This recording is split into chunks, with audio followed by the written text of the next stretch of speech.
ഈ കാണുന്ന ഫൈറ്ററെ കണ്ട ഇതിൻ്റെ കുഞ്ഞാണിത്. ഫൈറ്റർ ബ്രീഡിങ് ഇതെങ്ങനെയാണ് നമുക്ക് നടക്കുക? ഫൈറ്റർ ബ്രീഡിങ് എന്ന് പറയുമ്പോൾ നമ്മൾ നല്ലൊരു ടൈം എടുക്കുന്ന ഒരു ഇതാണ്. മാക്സിമം നമുക്കൊരു 1.5 ആഴ്ചയെങ്കിലും എടുക്കും. കുറേ കുഞ്ഞുങ്ങൾ എനിക്ക് ഫസ്റ്റ് ബ്രീഡിങ് തന്നെ സക്സസ് ആയി. എൻ്റെ ഫസ്റ്റ് ബ്രീഡിങ് വരെ കുഞ്ഞുങ്ങളാണ് നിങ്ങളിപ്പോൾ കാണുന്നത്. ഇതിൻ്റെ പാരൻസ് ആദ്യമേ കാണിച്ചല്ല ഗൈസ്. അതിൻ്റെ പാരൻസ് ഒരു ബ്ലൂ കളർ വരുന്നത്, അതായത് എൻ്റെ ഫസ്റ്റ് ബ്രീഡിങ്. അത് സക്സസ് ആയിട്ടുണ്ട്. ഇപ്പം എങ്ങനെ ബ്രീഡ് ചെയ്യിപ്പിക്കുക?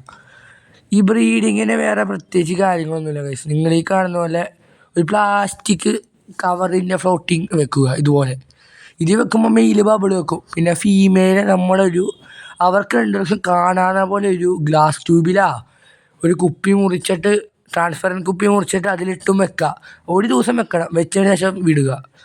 വിട്ടതിന് ദിവസം അവർ ഒരു ദിവസമൊക്കെ കഴിയുമ്പോൾ ഇണങ്ങി വന്ന് പയ്യെ മുട്ടയിട്ടോളും.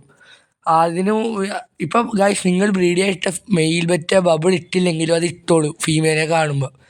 എനിക്കിപ്പോൾ ഈ കാണുന്ന ഞാൻ രണ്ടാമത് ബ്രീഡ് ചെയ്യിപ്പിക്കേണ്ട പെയറാണ്. ഇതിപ്പോൾ മുട്ടയിട്ടിട്ടുണ്ട്.